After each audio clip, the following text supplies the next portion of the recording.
Sous escorte de la garde nationale, dans ce camion aux vitres teintées devant notre caméra, le couple arrive au tribunal. En criant pour lui, en chantant pour elle. Avant d'être présenté à un juge d'instruction, notamment pour abandon d'enfants. C'était mardi, sur cette route nationale, à une centaine de kilomètres au sud de Lisbonne. Hier, Marine R et son compagnon ont été interpellés. On le distingue ici à gauche, menotté sur cette vidéosurveillance.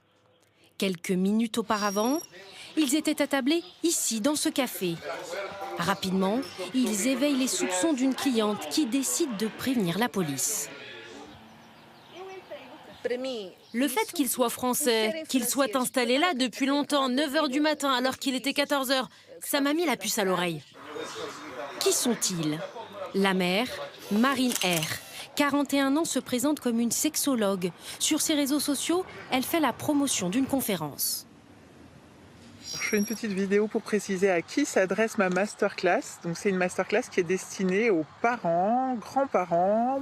À Colmar, où elle habitait avec ses 2 enfants, c'est l'incompréhension.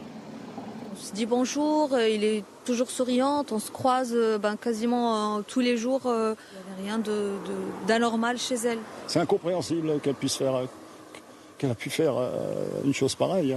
Jusqu'ici, Marine R était inconnue des services de police. Ce n'est pas le cas de son compagnon, Marc B, 55 ans. En 2014, l'ancien gendarme explique avoir été condamné à 18 mois de prison ferme pour violence aggravée. Depuis sa cellule sur cette vidéo que nous nous sommes procurée, il racontait son quotidien. Bon, voilà ma cellule. Donc ça, c'est normalement où on range les affaires. Donc là, voilà, les miennes sont là. Comment les enquêteurs ont-ils retracé le trajet du couple jusqu'au Portugal? Le 11 mai à Colmar, les proches de la mère de famille signalent sa disparition et celle de ses 2 enfants. Le même jour, sur cette vidéo diffusée par des médias portugais, le couple est filmé par une caméra de surveillance dans une station-service à la frontière entre l'Espagne et le Portugal. À l'arrière de la voiture, on aperçoit les 2 enfants. L'un grimpe sur le siège passager. 8 jours plus tard, ils sont abandonnés par le couple. Depuis, les 2 enfants de 4 et 5 ans ont été placés dans une famille d'accueil française à Lisbonne.